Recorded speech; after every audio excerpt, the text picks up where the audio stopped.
kita mau masuk sholat zuhur misalnya. Sebelum zuhur itu ada sholat sunnah. Ada 4 rakaat. Bisa dibagi 2 rakaat, 2 rakaat. Kalau nggak sempat waktunya untuk 4, bisa 2. Hadis Ibnu Umar. Sebelum asar ada 4 rakaat. Rahimallahu imra'an shalla qabla al-'asri arba'an. Misal salat mutlak. Malam misalnya ada tahajud. Kita ingin coba bangun tahajud. Nggak usah yang tinggi-tinggi dulu. 2 rakaat aja dulu. Ya, 2 rakaat untuk melatih kenyamanan hati dan fisik kita. Jangan dipaksakan dulu. Malam ini 11, besoknya berhenti. Ya. Dan nggak usah panjang-panjang dulu. Saya selalu mengatakan kalau pengen tahajud dimulai, maka mulai dengan 2 rakaat tahajud, 1 witir. Ya, dan gunakan surah paling favorit yang bisa kita ucapkan, kita bisa bacakan. 3 kul kan? Dari wajahnya tuh kelihatan.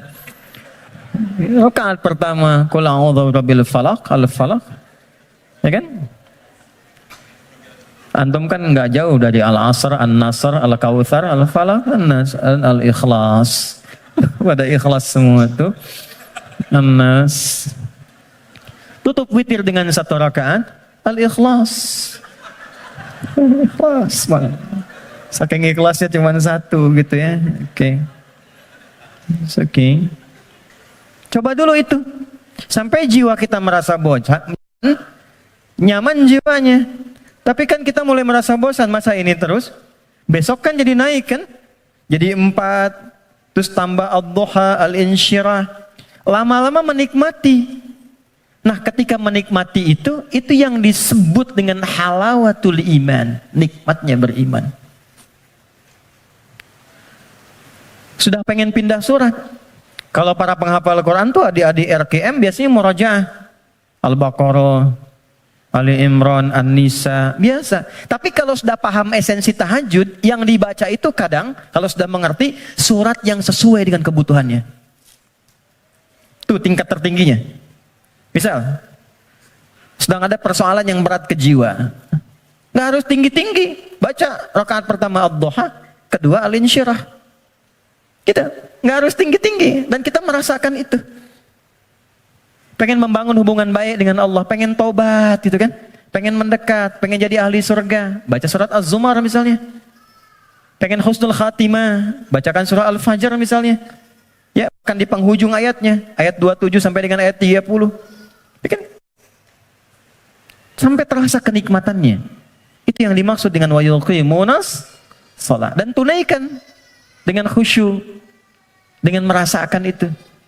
Ya. Ini poinnya. Jadi, mengerjakan amalan takwa pertama dengan menunaikan sholat, itu bisa mencegah nafsu. Supaya tidak liar. Tidak keluar fahsyah, tidak keluar mungkar. Kalau sudah yang buruknya ditekan, maka muncul lawannya yang baik. Nafsu ditekan, takwanya naik. Manusia kan cuma begitu. Ya, yang keluar di lisan itu kan cuma 2. Kalau bukan kata-kata baik, kata-kata buruk kan. Kalau buruknya nggak ada, baiknya keluar. Kalau pulsa kebaikannya banyak, dia yang keluar. Tapi kalau buruknya banyak, baiknya kosong, buruknya naik, baiknya tertekan. Itu aja. Itu yang dimaksud al-imanu yazidu wa yantaqis. Yazidu bitta'ah, yantaqis bil maksiat. Kalau bermaksiat, naik buruknya. Kalau bertaat, naik baiknya. Ini konfirmasi awal. Maka nafsu dengan sholat bisa ditekan, maksiat bisa dihilangkan, sekat bisa dibuka. Dibukalah sekatnya. Ini. Pelan-pelan.